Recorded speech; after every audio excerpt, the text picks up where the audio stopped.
What is going on, guys? Welcome back to another video. So over the last month or two, there has been rumblings, rumors coming out of Vancouver that there was some kind of rift between their two star centers of JT Miller and Elias Pettersson. And I didn't really cover it because that's all they really were, just rumblings and rumors. But on Hockey Night in Canada, Elliot Friedman, basically the most reputable insider, now that Bob McKenzie is semi-retired, Elliot Friedman on Hockey Night in Canada, you can go watch the video on the Saturday Night Headlines, but this is a great summary from this Twitter user, said that the Canucks are definitely looking at the market for Pettersson and Miller. They should be prepared for all outcomes, one getting traded, both getting traded, or no one gets traded. In a potential trade, they definitely would want a center in return, and they definitely want more so roster players, probably, considering the fact that they're still in a playoff spot right now.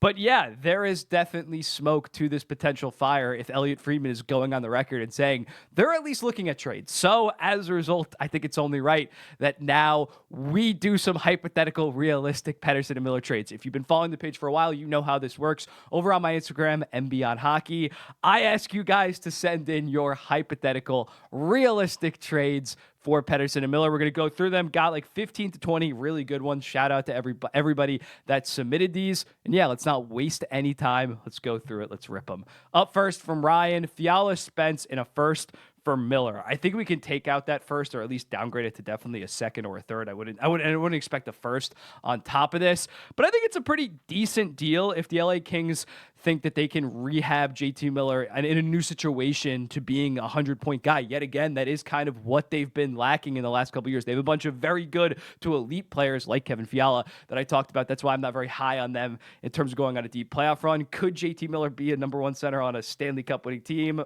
Potentially, or at least he definitely has the offense potential to do so. So that definitely would be a shakeup for the LA Kings, who are playing good right now, but have kind of stalled out the last 3 years in the playoffs. Jordan Spence is definitely a very good defenseman that you wouldn't want to potentially move off of. But on that right side, you already have Drew Doughty and Brant Clark. Definitely an interesting one for the LA Kings. I think it would slightly lean more so in the LA Kings' favor. Kevin Fiala has been going down a little bit in the last couple of years. Still a very, very good top six, very good first liner. Doesn't play on the first line for the LA Kings, but has been around point per game in recent years.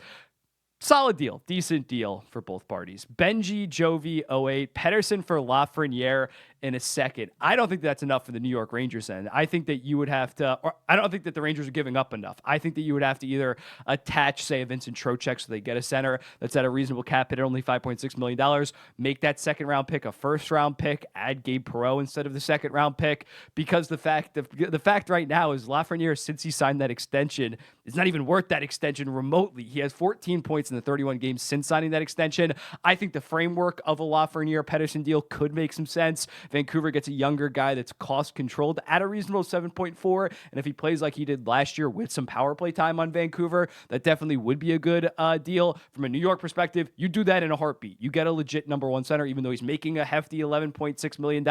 You're paying Mika Zibanejad at 8.5. Like, beggars can't be choosers. So that's a slam dunk for the New York Rangers. Vancouver definitely needs more added to that and probably needs another roster player because, again, they're still trying to win right now. Logan Brooks says Cousins, Byram, first round pick, Isaac Rosen for Pettersson. This would be very interesting. This would be Buffalo going all the hell in, and I think it's a decent deal for both parties. It really would come down to whether or not Vancouver thinks that they can rehabilitate Dylan Cousins to being that 60-ish point guy. He'd be, I mean, the Vancouver Canucks are technically his hometown team, right? Up there in Whitehorse. But yeah, that's definitely interesting. They get Cousins, who is cost controlled. Actually, it's a pretty bad contract right now, but if you can get him back to being a 60-point guy, he can easily be worth that contract at around $7.1 million.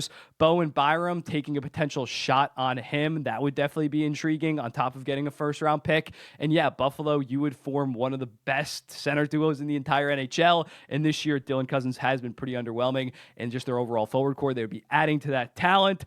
Solid, but yeah, I think actually that's a pretty solid deal overall. I think Buffalo is definitely giving up a sizable amount. Two young players that could turn into studs or return into studs in the case of both of them in a first-round pick. Next up, Miller to the Leafs for Tavares, a 2026 first-round pick and 2025 second. I think if you remove that first-round pick, it could make sense because the straight-up facts are John Tavares is playing better than JT Miller right now. Obviously, the off-the-ice stuff is clearly affecting JT Miller. He took a leave of absence. But yeah, maybe a potential swap like that could work considering Toronto has not really had a ton of playoff success with John Tavares. JT Miller definitely has a higher offensive ceiling than John Tavares. Definitely an interesting one, swapping guys. They're only 2 years. JT Miller's 2 years younger, and maybe Toronto wants more of a veteran guy in the room, more experienced guy in John Tavares. Next up, we got my good friend Jakey saying Elias Pettersson to the Islanders for Dobson, Brock Nelson, a 2026 first-round pick, and Alex Jeffries. I think that this is a pretty solid deal for both parties. Vancouver still gets one of the better, even though he's not playing like it this year, one of the better second line centers in the entire NHL, on top of a young offensive defenseman, although he won't be getting power play one time. On that second pair would be a decent upgrade, or just especially offensively, for the Vancouver Canucks. I think that deal makes a decent amount of sense. The money works as well, considering Dobson makes what, $4 million, Brock Nelson makes $6 million. It'd be about right. But if the Islanders weren't too happy about having to pay Dobson as a restricted free agent and don't want to pay Brock Nelson some kind of egregious 6-year deal at $6 million, like some insane term deal, and the Vancouver Canucks more so were okay with doing that, definitely makes some solid sense on top of adding a first-round pick for future considerations. Solid. Next up, Wyatt says Pettersson to Minnesota for Rossi, a first and a second.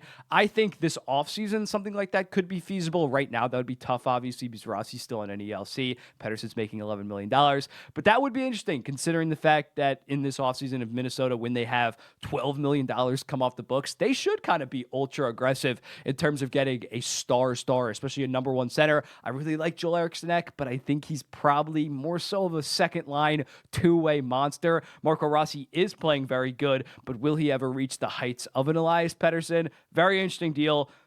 Minnesota might be giving up, honestly, a little bit too much in that. A first and a second round pick on top of that, considering Pettersson is making $11.6 million. But it's definitely the splash that Minnesota might need, say that they lose in the first round this year, to get over the hump in terms of having that star power. Montreal comes from Reels B30. Slavkovsky, Fowler, and Montreal's 2025 first for Pettersson. And yeah, if you told me this a month ago, I'd say no way, because that first round pick is looking like it might be top 5.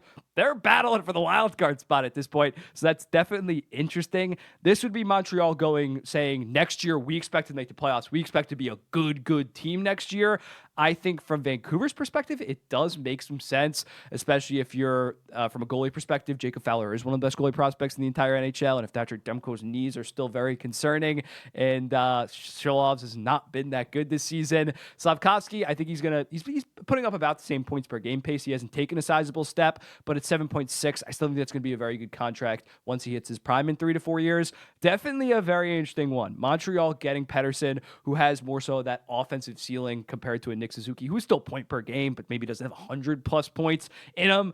I think that's a decent deal from both teams. I think Montreal might have to tack on another roster player, just because, well, the cap also is tough because Slavkovsky's still on his ELC right now, but Montreal might have to tack on another veteran guy right now, so Vancouver still stays pretty good this season because they're still trying to win this season. Pittsburgh, Mateo says Marcus Pettersson, Raquel, plus a second for JT and Hoglander. This is interesting. Marcus Pettersson, I think, is one of the most underrated players in the NHL right now. Very good top pair, two-way guy on top of Raquel really having a bounce-back season. I think that's a decent deal for both teams. Maybe I don't love it for Vancouver, considering the fact that they'd immediately have to give Pettersson some kind of massive extension, and Raquel is getting up there in age. But that's definitely intriguing. If Pittsburgh's like, we think we can make the playoffs this year, let's make a splash in JT Miller, who could easily be worth $8 million. Definitely interesting, and definitely something to consider. We got an Edmonton one from Daniel, Ryan Nugent-Hopkins, Matthew Savoy, a 2026 first-round pick, Jeff Skinner for JT Miller, Vinny Desharnais. I think you could probably take out the first-round pick, if I'm going to be honest, just considering the fact Ryan Nugent-Hopkins, although I think JT Miller's a better player, and Ryan Nugent-Hopkins isn't playing that good this season, is on one of the better contracts in the entire NHL, like $5.125 million. So I think some kind of Ryan Nugent-Hopkins-Miller swap. I don't think Edmonton would do it right now, considering they are really clicking after losing their first 3 games. They've been, like, I think maybe the best team in the entire NHL, or definitely top 3. They're not going to trade their longest tenured player right now, but say that they have a disappointing playoff exit. I could see Ryan Nugent-Hopkins potentially being on the trading block. I know Oilers fans are going to kill me for saying that, but he is the guy that is at a reasonable cap hit that you could get very solid assets for. And is maybe on the decline a little bit since that 104-point season, which we all knew was kind of fugazi. He's been starkly on the decline. So yeah, Edmonton probably in the offseason. I don't think with the way that they're rolling right now that they're gonna trade Ryan Nugent-Hopkins, but definitely interesting, something to consider. Pettersson for Ehlers, Colby Barlow, Alex Iafallo, and a second-round pick. This is very interesting. If Winnipeg thinks we can't re-sign Ehlers, he just doesn't want to. Obviously, this deal would have to be contingent on Ehlers, like signing an extension in Vancouver once he gets traded. But that's really interesting because Ehlers this year has probably been a better player than Elias Pettersson. You add on top of Colby Barlow, who I'm personally not that high on as a prospect, but still could be something. Iafallo, solid depth piece for Vancouver if he went there. And then a second-round pick. I like that a decent amount. If Winnipeg, who's their second-line center right now? I mean, I guess Adam Lowry sometimes plays up, but is it Nemastenkov? Like, I think that having that center duo of Scheifele and Pettersson would be pretty disgusting and would maybe get Winnipeg over the top. Next up, another Rangers one from T-Dog. Miller to the Rangers for Trocheck, Keandre Miller, and a second-round pick. This is a decent, interesting one. Trocheck, definitely disappointing, but still only making like $5.6 million. Miller's definitely the best player in this, but if Vancouver thinks that they can rehabilitate Keandre Miller, who has really fallen off this season, and on top of that, they're getting, a second-round pick? I think that would be a pretty solid deal. Everybody around JT Miller's familiar with the New York Rangers, and he'd walk in and be the number one center for that team over Mika Zibanejad. Next up, we got this from Bottom Feeder, Svetch for PD, straight up. Two former high picks that have kind of plateaued. After Svetch in his second season, we thought this guy's a superstar. Pettersson after 2023, we thought, this guy's going to be a top 10 player, no doubt, in the NHL. That'd be an interesting swap. Carolina definitely needs a second-line center. I've been screaming about that for years. And maybe Vancouver likes Svechnikov with a guy like JT Miller. Just beat the shit out of you kind of top line.